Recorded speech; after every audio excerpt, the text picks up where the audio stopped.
আর কি আমার বন্ধু একসাথে আমি চাকরি করতাম, ও আর কি আমার টাকা নিয়ে আমাকে রাস্তায় বসাইয়া দিছে। তারপরে আমি আমার বউয়ের গহনা বিক্রি করে আমি আগারগাঁওতে একটা দোকান নিচ্ছি। সেই দোকান নেওয়ার পর আল্লাহর রহমতে খুব ভালো চলছে। আমি এখন মিরপুরে একটা দোকান নিচ্ছি, এখানে একটা, মোট আমার 3টা শাখা। যখন ও আমার সাথে বেইমানি করছে নিজের লোক, তখন আমি চিন্তা ভাবনা করছি যে ও বেইমানি করছে, ওর রাস্তায় থাক, আমি এই প্রতিষ্ঠান আবার দাঁড়া করে দেখাবো। আমি আমার নিজের পরিশ্রম দিয়ে মাথার ঘাম পায়ে ফেলে তারপরে আমি এই জায়গায় আসছি। এটা হচ্ছে বাসমতি চালের চিকেন দম বিরিয়ানি, এটার প্রাইস হচ্ছে 150 টাকা। এটা হচ্ছে মোরগ পোলাও, প্রাইস হচ্ছে 150 টাকা। আর এটা হচ্ছে চুই ঝালের সাথে খিচুড়ি, এটার প্রাইস 150 টাকা। আর এই তেহারিটার প্রাইস হচ্ছে 120 টাকা। এখানে হচ্ছে আপনারা ছোট ছোট পিচি পিচি এরকম আলু পাবেন, যেটা তেহারিতে খুবই ভালো লাগে। সাথে হচ্ছে এরকম মাংস পাবেন। মাংসের সাইজগুলো তেহারি অনুযায়ী একটু বড়ই। তেহারিতে আরো ছোট ছোট মাংস দিতে আমি দেখেছি অনেক জায়গায়। তেহারির মধ্যে একদম সরিষার তেলের, একদম অরিজিনাল সরিষার তেলের একটা ঝাঁঝালো ফিল পাবেন। এটা হচ্ছে চিকেন দম বিরিয়ানি। আর সাধারণত দম বিরিয়ানি হচ্ছে রেস্টুরেন্টে হয়, বাট স্ট্রিটে এসে দম বিরিয়ানি পাবো এটা আমি কল্পনাও করিনি।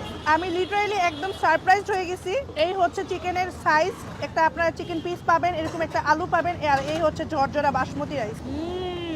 এটার টেস্টও দুর্দান্ত। আলুটা আরেকটু সিদ্ধ হবে, বাট খাবারের টেস্ট টপ নচ। স্ট্রিটে আমরা খিচুড়ি দেখেছি, বাট খিচুড়ির মধ্যে সবজি দিতে দেখিনি। এখানে হচ্ছে 4 ধরনের সবজি আছে, আর সাথে পেয়েছি হচ্ছে টমেটো চাটনি, আর হচ্ছে এই হচ্ছে গরুর চুই ঝাল, এটা প্রাইস 150 টাকা। আর চুই ঝালের আমি সাইজগুলো দেখাচ্ছি। এটা হচ্ছে চুই ঝালের গরুর মাংস, আর এই সাইজগুলো হচ্ছে এরকম। অন্য জায়গায় খেয়েছি, সেখান থেকে একটু সাইজটা ছোট। 4 থেকে 5 পিস মাংস পাবেন, আর এখানে হচ্ছে 2 পিস রসুন, আর হচ্ছে এই চুই ঝাল। মাংসের টেস্ট ভালো, বাট এটা আরেকটু সিদ্ধ হবে।